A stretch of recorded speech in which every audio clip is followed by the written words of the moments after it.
Kanachur Islamic education trust ಅಧೀನದ Kanachur institute of allied health sciences, Kanachur college of nursing science, Kanachur college of physiotherapy ಕಾಲೇಜುಗಳ ವಾರ್ಷಿಕ ಕ್ರೀಡೋತ್ಸವ synergy 2022 ರಳಕಟೆಯ sports arena ಮೈದಾನದಲ್ಲಿ ನಡೆಯಿತು.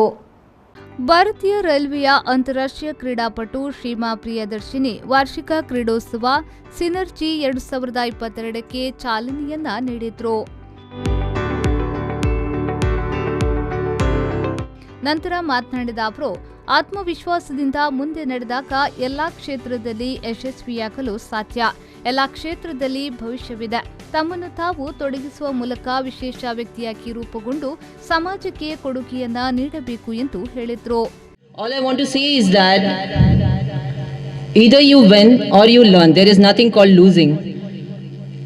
So even if you don't win a medal today, remember it is something to learn. Go back, learn and come the next year. Always believe in yourself. The day you lose is when you want to give up. So never give up in your life. A very good luck for your sports day and all your future endeavor. Thank you. Kanachur Islamic education ಟ್ರಸ್ಟ್ನ ಅಧ್ಯಕ್ಷ UK ಮೋನ್ ಅವರು ಕಾರ್ಯಕ್ರಮದ ಅಧ್ಯಕ್ಷತೆ ವಹಿಸಿ ಮಾತನಾಡಿ, ವಿದ್ಯಾರ್ಥಿ ಜೀವನದಲ್ಲಿ ವಿದ್ಯಾರ್ಥಿಗಳು ಪಾಠದ ಜೊತೆಗೆ ಆಟೋಟ ವಿಭಾಗದಲ್ಲಿ ಭಾಗಿಯಾಗಿದ್ದಾಗ ಮಾನಸಿಕ ಹಾಗೂ ದೈಹಿಕವಾಗಿ ಅಭಿವೃದ್ಧಿ ಹೊಂದಲು ಸಾಧ್ಯ ಎಂದು ಅಭಿಪ್ರಾಯಪಟ್ಟರು. ಈ ಸಮಯದಲ್ಲಿ ನಿಮಗೆ ಸಿಕ್ಕಿದ ಅವಕಾಶವನ್ನು ನೀವು ಯಾವತ್ತೂ ಉಪಯೋಗಪಡಿಸಿಕೊಳ್ಬೇಕು. ನಾಳೆ ಬಾ ಅಂತ ಹೇಳಿದರೆ ಅದಕ್ಕೆ ಅರ್ಥನೇ ಇಲ್ಲ. ನಾಳೆ ನಾನು ಮಾಡ್ತೇನೆ, ನಾಳೆ ಯಾವತ್ತೂ ನಾಳೆನೇ ಆಗ್ತದೆ. ಈಗ ನೀವು ಇವತ್ತು ಹೇಳಿ ನಾಳೆ ಅಂತ, ನಾಳೆ ಬಂದು ನೀವು ನಿಂತು ಹೇಳ್ತೀರಿ ನಾಳೆ ಅಂತ, ಹಾಗೆ ನಾಳೆ ಬಂದು ಮತ್ತೊಂದು ದಿನ ಬಂದು ಹೇಳ್ತೀರಿ ನಾಳೆ ಅಂತ. ಆ ನಾಳೆಗೆ ಅಂತ್ಯ ಇಲ್ಲೇ ಇಲ್ಲ. ನಾಳೆ ಅಂತ ಹೇಳುವ ಶಬ್ದ ನೀವು ಆಲೋಚನೆ ಮಾಡಿ ನೋಡಿ, ಅದಕ್ಕೆ ಯಾವತ್ತೂ ಅಂತ್ಯ ಸಿಗುವುದಿಲ್ಲ. ಬಿಸಿಲಿನಲ್ಲಿ ನಿಂತಿದ್ದೀರಿ, ನನಗೂ ಜ್ಞಾನ ಇದೆ, ಅದರ ಬಗ್ಗೆ ಹೆಚ್ಚಿಗೆ ಮಾತಾಡುವುದಿಲ್ಲ. ಅತ್ಯಂತ ಹೆಲ್ದಿಯಾಗಿ ಅಂದರೆ ಆರೋಗ್ಯಕರವಾಗಿ ನೀವು ಇದರಲ್ಲಿ ಪಾರ್ಟಿಸಿಪೇಟ್ ಮಾಡಿ.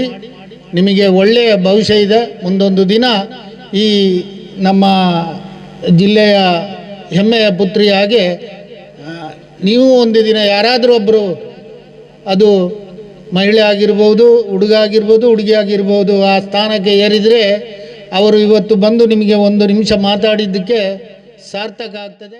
ಕಣಚೂರು ಸಮೂಹ ಸಂಸ್ಥೆಯ ವತಿಯಿಂದ ಅಂತಾರಾಷ್ಟ್ರೀಯ ಕ್ರೀಡಾಪಟು ಶ್ರೀಮಾ ಪ್ರಿಯದರ್ಶಿನಿ ಅವರನ್ನ ಸನ್ಮಾನಿಸಲಾಯಿತು.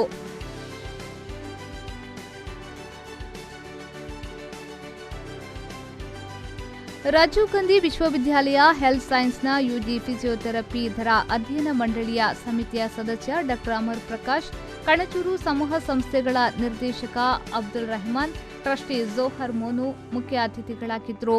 Kanachur institute of allied health science, Kanachur college of ಫಿಸಿಯೋಥೆರಪಿಯ ಪ್ರಾಂಶುಪಾಲ ಡಾ Mohammed Suhail, Kanachur college of nursing ಸೈನ್ಸ್ನ ಪ್ರಾಂಶುಪಾಲೆ professor Mohili Saldanha, Kanachur institute of allied health ಸೈನ್ಸ್ನ ಸಹ ಉಪನ್ಯಾಸಕಿ ಪ್ರತೀಕ್ಷಾ ಉಪಸ್ಥಿತರಿದ್ದರು. Arif Kalkata, B4 news, ರಳಕಟ.